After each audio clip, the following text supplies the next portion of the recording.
On today's video, I'm going to review Saxo's managed portfolios.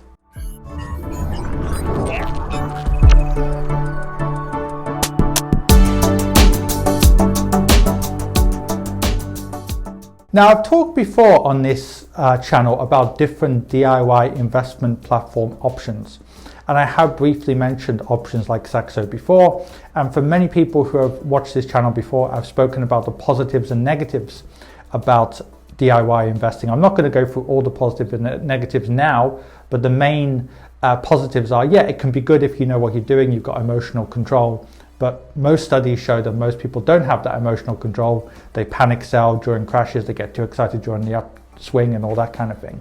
And indeed, many studies have shown, including Vanguard's Investing Alpha series, that people who invest by themselves don't particularly do that well. But however, some traditional DIY platforms like Saxo are offering managed portfolios. Now, I'm going to give a really quick review of those managed portfolios in today's video. Now, my own view of the managed portfolios is they're not necessarily worth it from the point of view that if you think about it, let's say there's a continuum from here to here. If you're here and you're a really good DIY investor, you don't need a managed portfolio. And if you're here, you're very emotional, blah, blah, blah, you need a lot of advice. You probably need quite a good human advisor or something which is, beyond the basics. Whereas the Saxo managed portfolios are probably somewhere here. In other words, my interpretation of them is that they are helping set up a managed portfolio. And yeah, you might have a bit of interaction on email with a human, but you're not really getting the same kind of interaction as a human advisor would provide. And in addition to that, the costs are actually not that much lower. So for example, the cost will be like 0.98%, so about 1% per year, but many human advisors will cost 1% per year.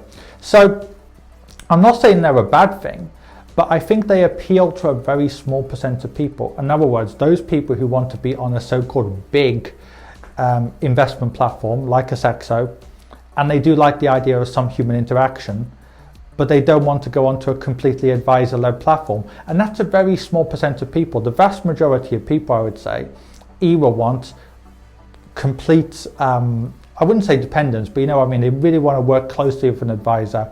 And then there's another group of people who either can't afford it or they want to invest by themselves.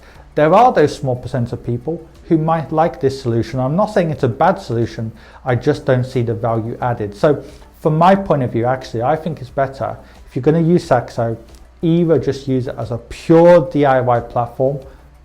If you want some kind of managed service, it's better to actually get a more comprehensive solution, an advisor-led solution, rather than going on to this kind of solution which seems a bit like class A eggs, class B eggs, class C eggs. In other words, it's not exactly very specialized, it's not very tailor-made.